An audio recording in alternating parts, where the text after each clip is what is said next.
संगठन को जड़ तक पहुंचाने का धनी सुसंगठक हेमंत जी को आपने सही तरीके से इस बार भी संगठन की कुशलता के कारण उनको आपने अवसर दिया है, उनको आपने मनोनीत किया, निर्विरोध निर्वाचित किया। मैं राष्ट्रीय अध्यक्ष श्री जगत प्रकाश नड्डा जी की ओर से और हम सभी के नेता देश के प्रधानमंत्री माननीय श्री नरेंद्र मोदी जी की ओर से मध्य प्रदेश इकाई को धन्यवाद देता हूं। मध्य प्रदेश इकाई को धन्यवाद देता हूं। मध्य प्रदेश इकाई को धन्यवाद। अब अध्यक्ष तो हेमंत जी से ही शुरू करना पड़ेगा, वीडी जी। तो हमारे नव निर्वाचित अध्यक्ष, वैसे तो ऋतुओं में सब ऋतु का मजा है, लेकिन हेमंत ऋतु की बात ही अलग होती है। जब हेमंत ऋतु आती है तो आनंद आ जाता है। हमको मालूम है हेमंत ऋतु के बाद ही दशहरे से लेके दिवाली तक का आनंद, सारे त्योहारों का मजा तभी लेते हैं। जोरदार अभिनंदन हमारे बीच में आज के इस दौर में बदलते हुए समय के साथ मैं माननीय अभी हमारे बीच माननीय पूर्व मुख्यमंत्री श्रीमान शिवराज सिंह जी चौहान का भी अभिनंदन करूंगा, उनका वंदन करूंगा और एक बार जोरदार अभिनंदन उनका भी ताली बजा के करें। और इसी अवसर पर शुभंकर अध्यक्ष क्या अध्यक्ष बने हैं, जहां देखो वहां सुपड़ा साहब कांग्रेस वाले पूछ रहे कहां से लाए थे। जोरदार अभिनंदन, अपने खजाने में बहुत सारे वाले। अभी वीडी जी है, अब हेमंत जी निकले।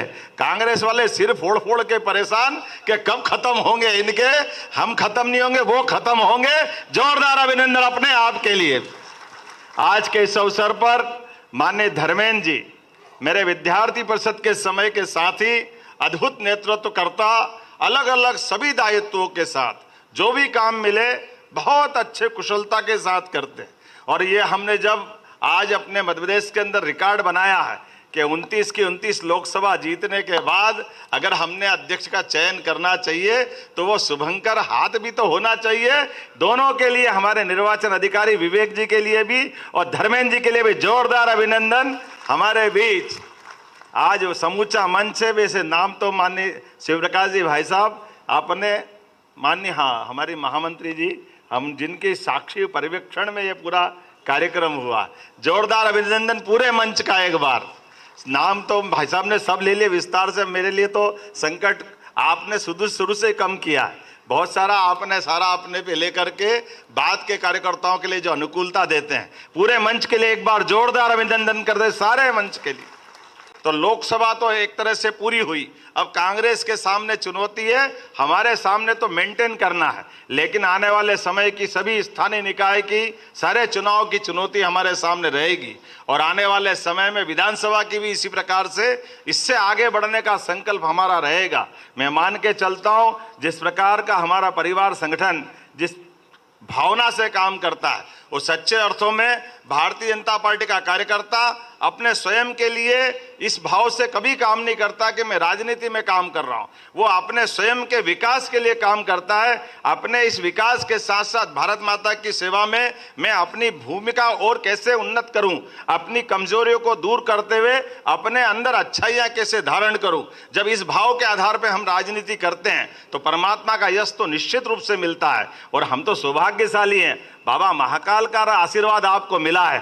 जोरदार अभिनंदन करें बाबा महाकाल के उस अभिनंदन के साथ, जिस भावना के बलबूते पर अपना यह पूरा निर्वाचन की प्रक्रिया, स्थानीय निकाय सारे बूथों से लेकर के मंडल के बाद जिले से लेके प्रदेश तक पता ही नहीं चला। लेकिन ये इतनी लंबी प्रक्रिया भी हमारी बहुत सहजता के साथ हुई, बगैर कोई मनमुटाव, बगैर कोई झंझट के।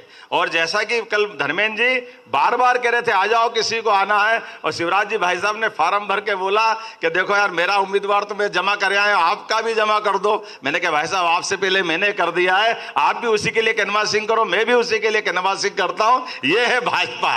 लोग ढूंढते रह जाएंगे, लेकिन भाजपा की असली ताकत इसी में निहित होती है, इससे कहीं बाहर नहीं जाती। हमारे बीच परस्पर मैं नहीं तुम और तुम कहते हैं, उनको सत्ता के सूत्र देखने को मिलते हैं। आप देखिए एक के बाद एक वो सारे षड्यंत्र कर रहे हैं, जिन षड्यंत्रों के बलबूते पर उनके अपने मंसूबे वो पूरा करना चाहते हैं। जिसने संविधान की हत्या की वो संविधान लहरा करके जनता को मूर्ख बनाने के लिए निकले हैं। जो अपने आप को तानाशाह से भी ऊपर मान के चलते हैं, कानून से ऊपर मान के चलते हैं, वो कानून की बात दूसरों को सिखाते हैं। जिनने अंबेडकर जी के सपनों को जीवन भर, बल्कि सपने नहीं, उनको जीवन भर अपमानित करने का काम किया। उस अंबेडकर जी का नाम लेकर के वोटों के रास्ते से, कभी चंबल से, कभी आदिवासी अंचल से वो सपने देखते हैं। आइए हम सब संकल्प करें, परमात्मा को साक्षी रख करके हम इनसे 1951 से निपटते आए, इसी प्रकार से निपटते आएंगे।